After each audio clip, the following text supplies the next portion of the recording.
1613년 4월 이 김계시와 광해군의 간담을 서늘하게 만드는 일이 벌어집니다. 자, 시작은요. 문경세제에서 일어난 한 강도 사건이었습니다. 당시 문경세제에서 이 은을 싣고 가던 상인이 습격을 당합니다. 이른바 은상강도 살인사건이죠. 그런데 이 사건은 뜻밖의 거대한 폭풍을 일으킵니다.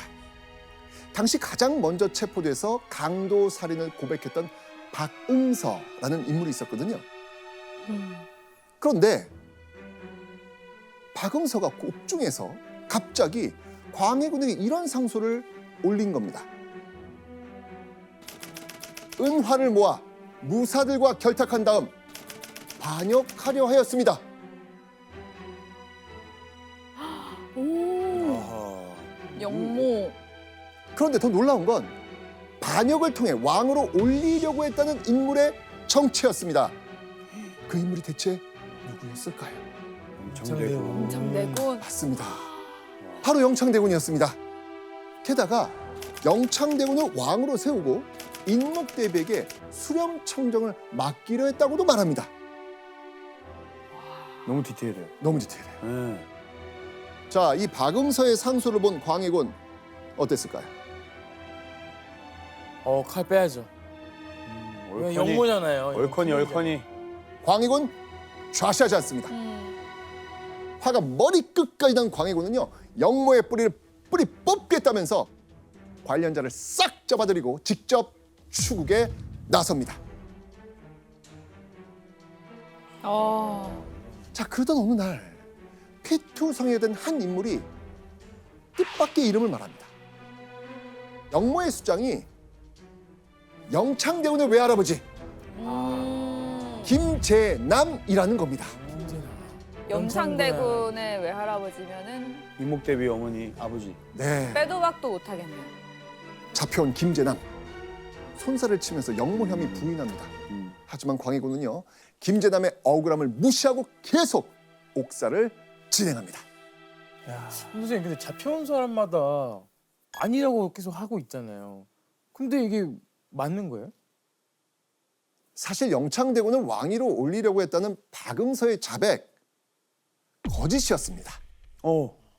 박응서가 감옥에서 누군가의 사주를 받아서 거짓 자백을 했던 겁니다. 자, 사주를 한 인물의 이름 바로 이이첨. 이이첨. 네. 이이첨은요, 광해군 죽 이후 예조 판서에 올라 전국의 중심에 있던 권력가였습니다.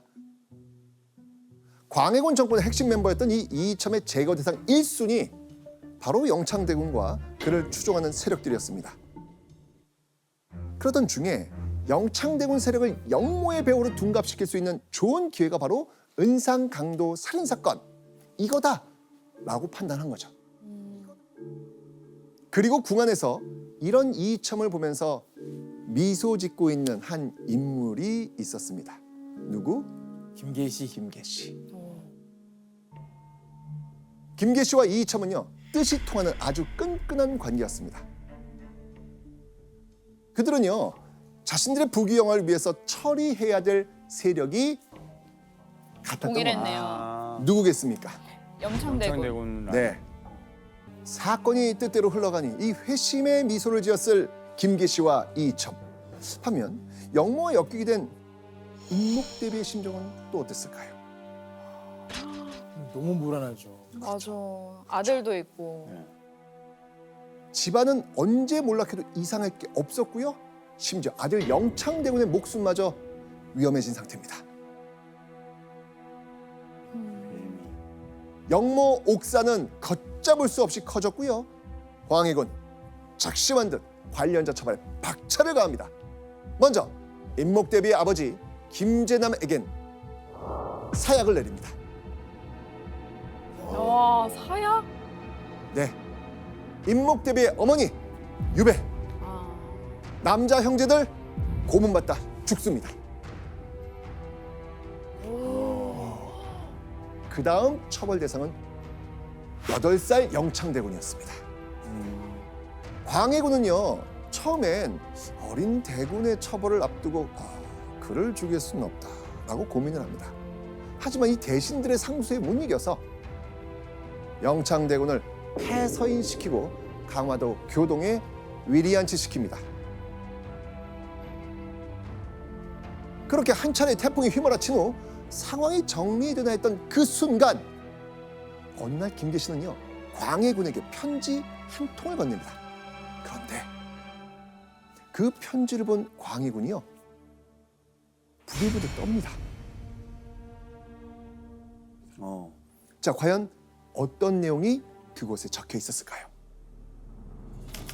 영창대군을 잘 길러뒀다가 명나라 장수가 와서 문을 열면 고이 모셔오라.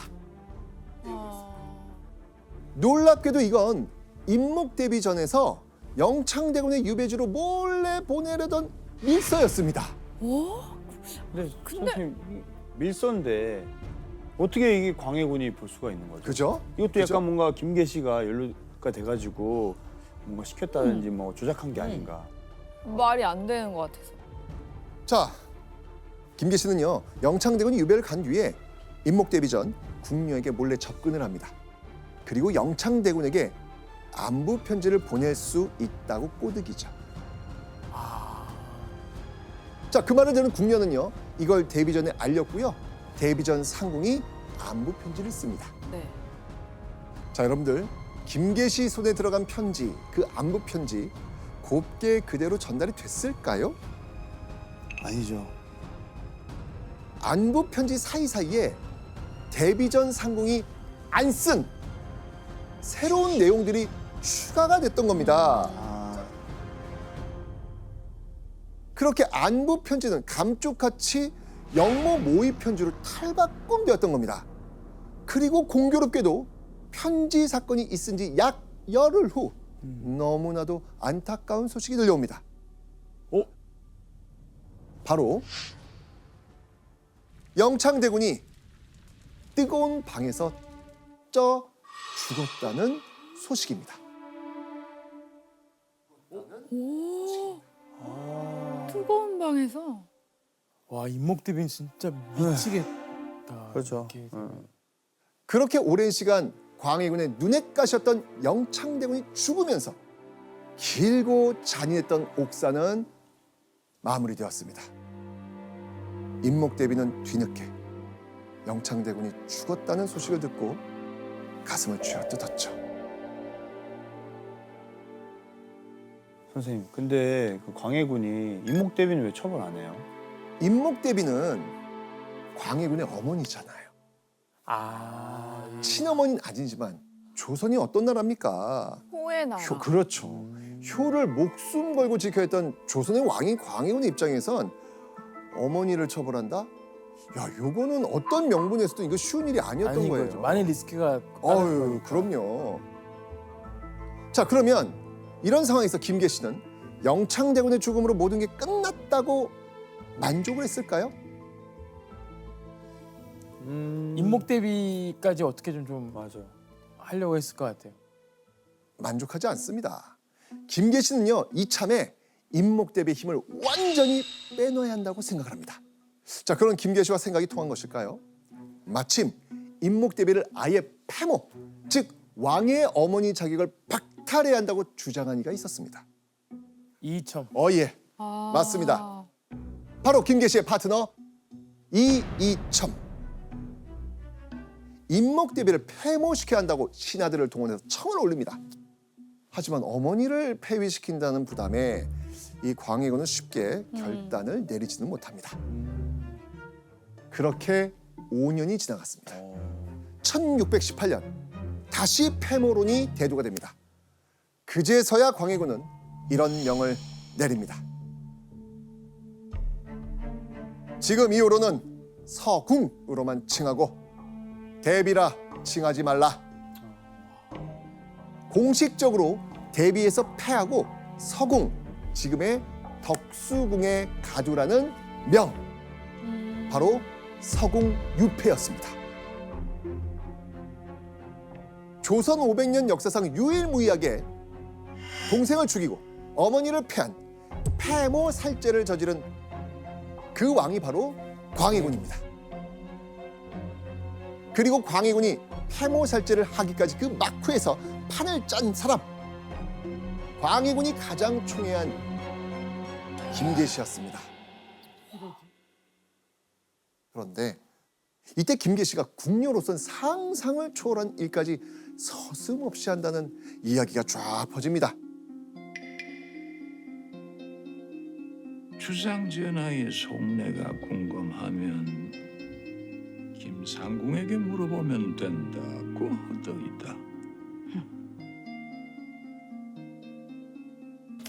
정사를 열 때마다 김상궁이 붓을 들어 마음대로 결정하고 임금도 마음대로 못하였다. 본인이 정사를 결정했대요. 이거 본인 아니 그냥 수렴청정하려고 한 거 아니에요? 거의 그 느낌으로. 왕으로 생각한 거 아니에요, 본인이? 김계시가. 상궁이긴 했지만 일개 궁녀가 나라의 대소사와 인사에 관여한다? 야, 이거는 상상을 할 수 없는 본분에 완전히 어긋난 명백한 월권입니다. 그런데 광해군은 말리지도 않고 김계시가 하는 대로 보고만 있는 거예요. 와. 사실 김계시는요, 뇌물을 받으면서 벼슬을 파는 매관 매직을 밥 먹듯 하고 있었습니다. 김계시가 광해군의 최측근인 걸 아는 사람들은요, 이 줄을 대려고 이 돈이며 금은보화 싸들고 와가지고 김계시 찾겠죠. 그렇게 뇌물을 챙기고 광해군이 관직을 주게끔 교묘하게 구슬린 겁니다. 와. 자, 그뿐이겠습니까? 매관 매직이 아닌 다른 목적으로 김계시에게 접근한 인물도 있었습니다. 이거 되게 충격적인데요. 다른 거? 왜지? 왜 그러고들 계십니까? 저에게 할 말이 있어서 찾아 들어오신 거 아니었습니까? 일 없으면 나가들 보세요. 이것이 무엇입니까? 사가에서 보내온 노루사양일세. 명나라에서 들여온 아주 귀한 것이네. 와, 뇌물을 엄청 받았나 보네요. 자네가 신경 좀 써주게나. 알겠습니다. 또 다른 분은?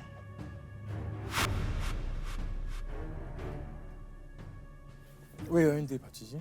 자, 이 상궁 김계시 앞에 앉아 있었던 여인들, 바로 광해군의 후궁들이었습니다. 진짜요? 야, 이게 정말 상상할 수 없는 약간 어떻게 비교해야 되지? 약간 바뀐 거잖아요, 위아래가. 그렇지. 후궁들이 일개 상궁에게 뇌물을 바치는 아이러니한 상황이 지금 벌어진 겁니다. 말도 안 되네요.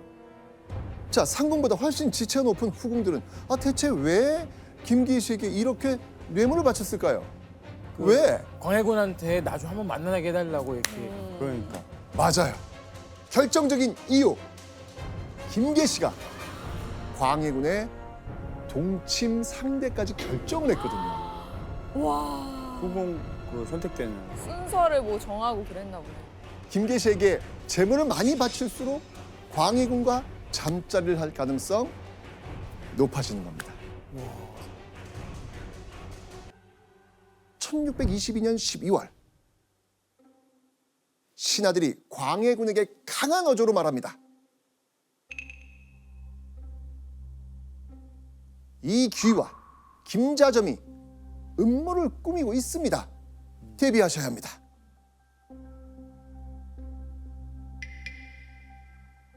자, 이귀 김자점 이 둘은요, 한때 광해군과 일은 했지만 정계에서 소외당하고 있었던 인물들이었습니다. 신하들은요, 이 두 사람이 임목대비 편에 서서 역모를 준비한다는 첩보가 있으니까 미리 대책을 세우셔야 되겠습니다 라고 청원한 거예요. 이때 광해군이 뭐라고 했을까요? 광해군은요, 이렇게 얘기합니다. 떠도는 소문으로 옥사를 일으킬 수는 없다. 갑자기 그렇게 얘기한다고요? 오, 아니 지금까지 몇 명의 옥사를 지금 그렇죠. 해가지고 그렇게 된 건데 그렇죠. 왜 갑자기 그렇게 분위기를 바꾸지? 그렇죠. 아니 즉위일에 많은 영모 고변을 들을 때마다 직접 나서서 추국하고 어떻게든 뿌리 뽑으려고 했던 광해군이었는데 지금 이 모습은 전혀 다른 모습이에요. 광해군은 왜 이렇게 말했을까요? 이유가 있었어요. 연려실 기술에서는요, 광해군이 바로 이 영모 고변을 들었을 때 누군가 옆에서 이렇게 속삭였다고 전합니다. 가소롭습니다. 김자점은 충성스럽고 한미한 선비에 불과한데 무슨 권력이 있어서 다른 모의를 할 것입니까? 김자점이 영모를 저지를 리가 없다라는 겁니다. 그러니까 누군가 무시해도 된다라고 그렇죠. 얘기를 왕에게 한 건데. 그렇죠. 광해군 옆에서 이렇게 말한 사람 바로 김계시였습니다. 김계시는요, 김자점은 충성심이 강한 인물인데다가 영모를 일으킬 만한 힘도 없는 인물이라면서 콧방귀를 낀 겁니다. 그렇게 김계시의 말을 믿고 안심하고 있었던 광해군. 그런데 1623년 3월 10일 밤 후궁들을 옆에 끼고 잔치를 즐기던 광해군이 후다닥 내시의 등에 엎여 궁궐담을 넘는 초유의 사태가 벌어집니다. 왕의 체면 따윈 버리고 궁에서 멀리 도망친 광해군은요, 곧 군사들에게 붙잡혀 끌려옵니다. 바로 인조 반정이 일어난 겁니다. 아 인조반정. 반정 세력은요, 새벽에 천여 명의 군사를 동원해서 단숨에 창덕궁을 장악합니다. 그렇게 조선 역사상 두 번째 반정을 통해 인조가 16대 왕으로 즉위했던 것이죠. 자, 그렇다면 그 인조 반정의 주동자들은 과연 누구였을까? 바로 김계시가 충신이라고 말한 김자점, 그리고 이귀였습니다. 와. 그 말이 결정적이었네요. 믿어도 된다고 했다는 말. 자, 그런데 김계시의 성향으로 볼 때 반정 사실을 몰랐을까요?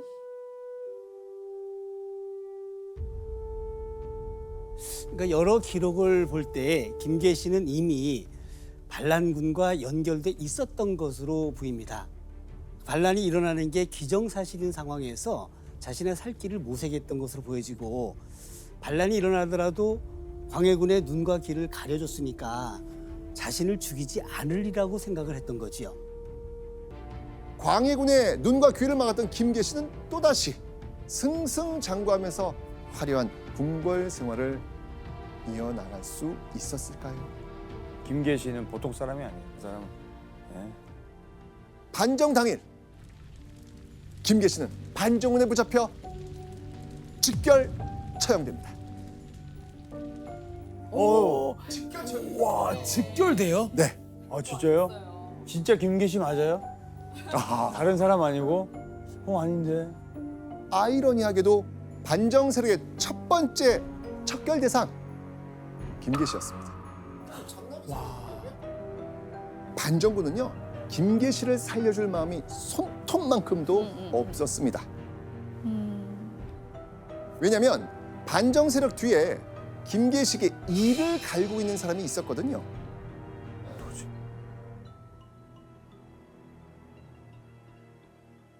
반정 세력이 쳐들어와서 궁을 차지할 때 반란이 아닌 정당한 거사라고 승인을 해준 왕실 큰 어른, 바로 임묵대비였습니다.